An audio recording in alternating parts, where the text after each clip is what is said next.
Olá, minhas caríssimas e meus caros internautas, esse é mais um programa Lei a Lei e hoje nós vamos tratar sobre um assunto muito importante, muito interessante, que é sobre maus tratos, abandono e as leis de proteção aos animais. A convidada de hoje, é a Carol Mourão, ela que é presidente da CONFAUS, que é a Confederação de Defesa dos Animais. Muito prazer, Carol, muito bem-vinda. Hoje o espaço aqui é nosso para a gente poder tratar sobre esse assunto, sobre esse tema polêmico.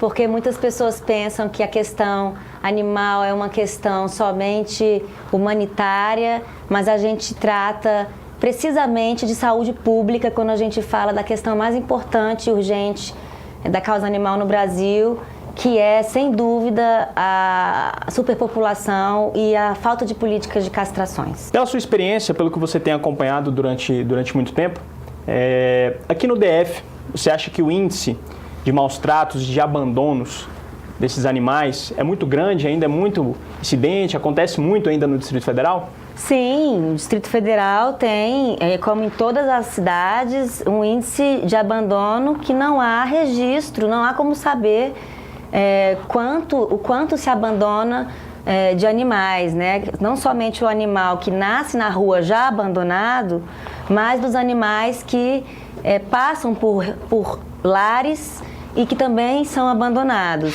Importante também salientar para o público, para a sociedade, muitas pessoas acompanham e sabem, né, até pelo acesso à internet que nós temos hoje, é muito comum você ver situações em que pessoas foram presas por maltratar animais.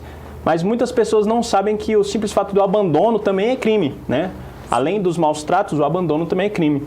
E qual é a melhor forma de você denunciar? Existe algum meio mais eficaz, mais rápido de você denunciar, de você ir na delegacia, de você ir no Ministério Público? Qual é o caminho que deve ser tomado para a pessoa que presenciar uma situação de maus tratos ou de abandono? Existem as delegacias que têm a obrigação de receber a denúncia, né? Existe previsão legal para maus tratos, porém uma insegurança jurídica muito grande em torno do que são exatamente maus tratos, onde alguns juízes tratam de forma pessoal a questão, né? E também tem a situação de você não ter o amparo da própria delegacia quando você chega lá por despreparo, porque uma delegacia está com falta de agentes, porque existe uma polícia sucateada, porque a gente concorre nas delegacias quando você não tem um núcleo especializado de defesa animal ou quando você não tem uma delegacia especializada de defesa animal, que é uma das lutas da causa animal,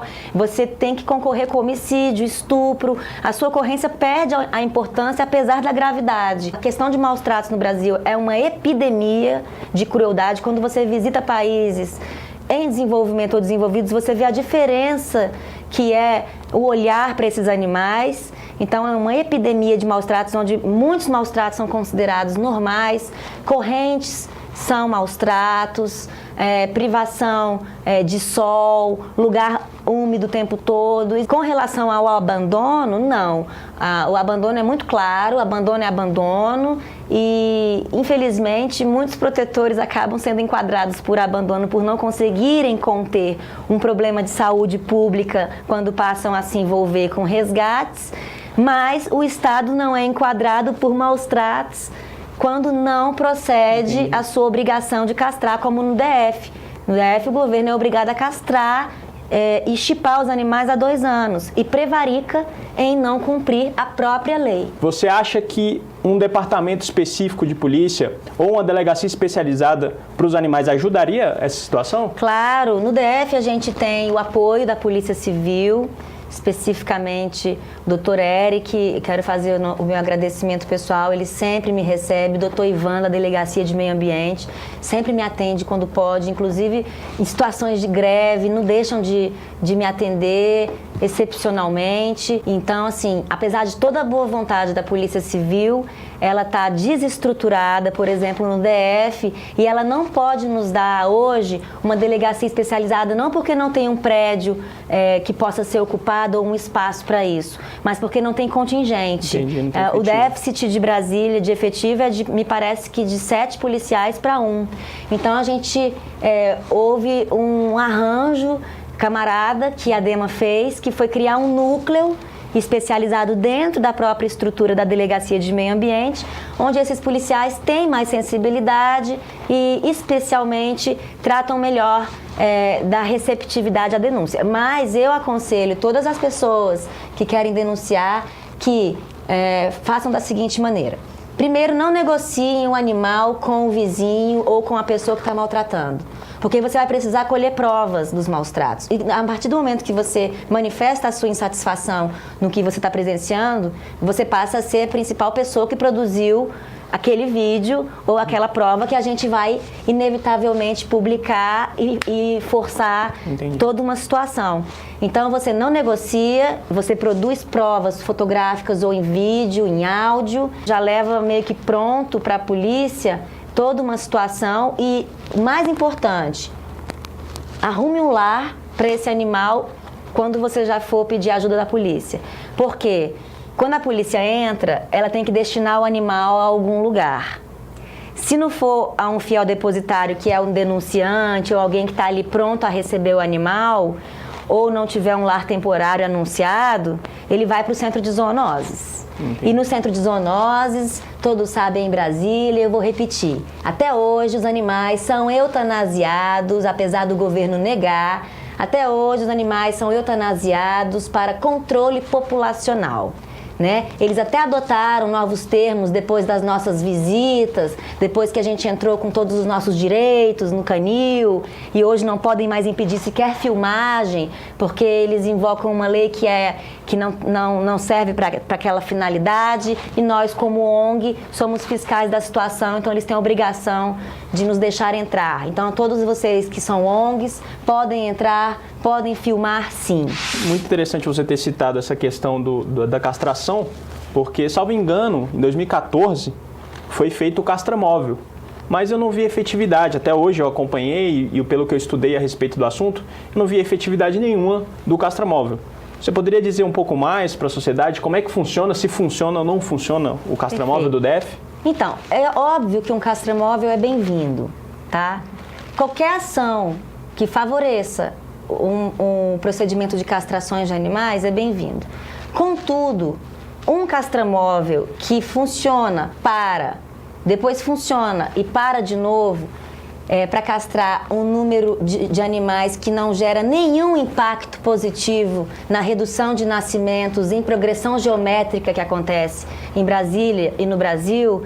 Então, esse castramóvel é um cala-boca que foi dado aos protetores de animais pelo IBRAM e pelo governo, por esforço inclusive do IBRAM com a UNB, não vem nem deste governo, nem de governo algum, castramóvel, nem governo algum pode capitalizar com ele, apesar dele ter feito um trabalho ineficaz.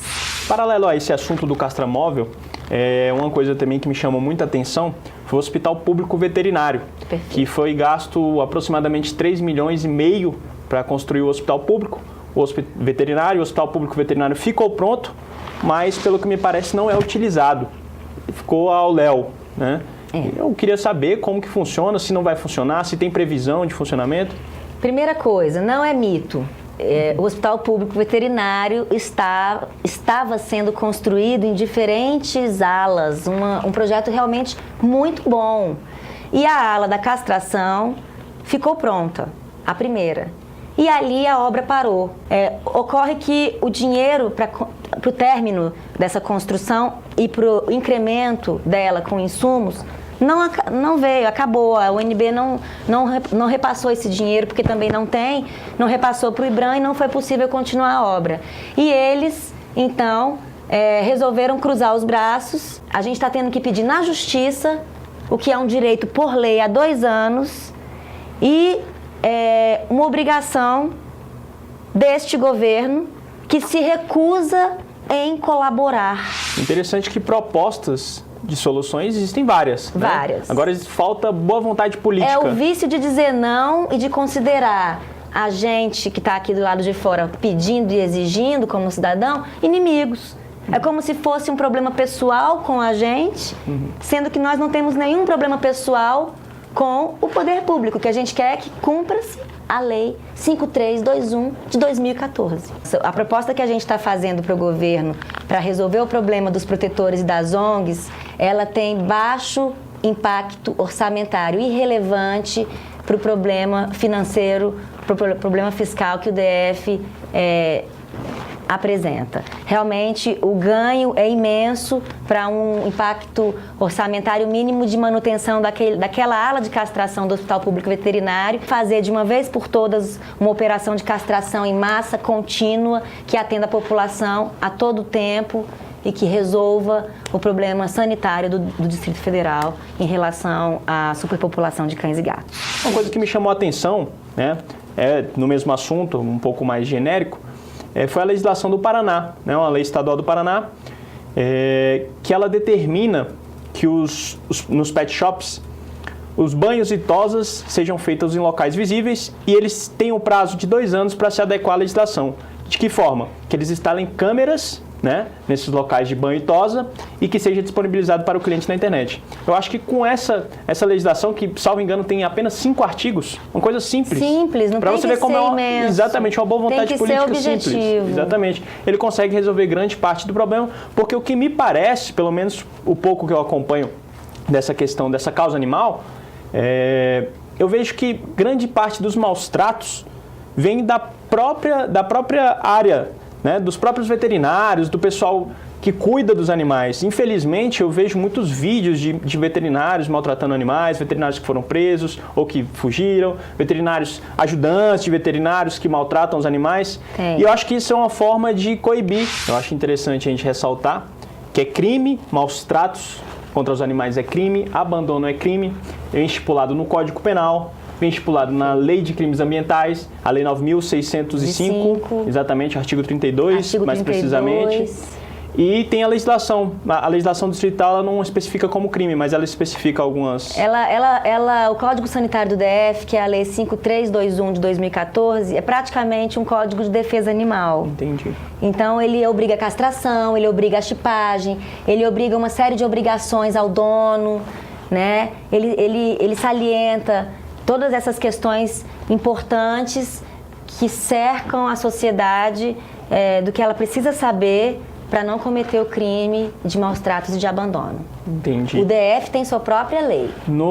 Na alteração do Código Penal que tivemos, a última, houve essa questão de aumentar a pena, né? Parece que houve uma questão de aumentar a pena, mas não foi também resolver o problema, porque foi meio para maquiar. Talvez se tivesse mexido na Lei de Crimes Ambientais, teria resolvido melhor. Com certeza. Mas o Senado só aprovou até 4 anos, ou seja, a gente ficou na porta da reclusão e não conquistou a reclusão para quem maltrata animais.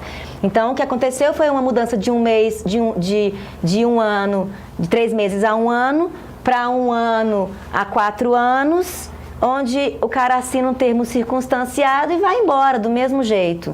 Então, foi uma maquiagem. Talvez tenham percebido que não é minha área de especialização, não é uma área que eu tenho um conhecimento, mas exatamente por isso que eu chamei a atenção, que convidei você para vir aqui, para a gente debater sobre o tema, porque eu acho que é buscando coisas que você não conhece que você adquire verdadeiramente o conhecimento. Então, esse foi mais um programa Leia a Lei. Você que quer acompanhar, é só acessar @leialeitv. Em qualquer mídia que você procurar, você vai encontrar no YouTube, no Facebook, no Instagram, no Twitter. Mande perguntas, mande sugestões, mande sua opinião. Será um prazer receber as dúvidas e questionamentos de vocês. Eu gostaria de agradecer a todos vocês que nos assistiram. Gostei muito da entrevista de hoje, do programa de hoje. Aprendi bastante. E eu gostei muito da convidada, que fala o que pensa, não tem meias palavras, assim como eu gosto. Eu gosto muito de ser bem sincero, às vezes me chamam de polêmico, né? E para você que acha ruim as pessoas que falam o que pensam, me perdoem. Qualquer coisa me processem. Qualquer coisa a gente está aí.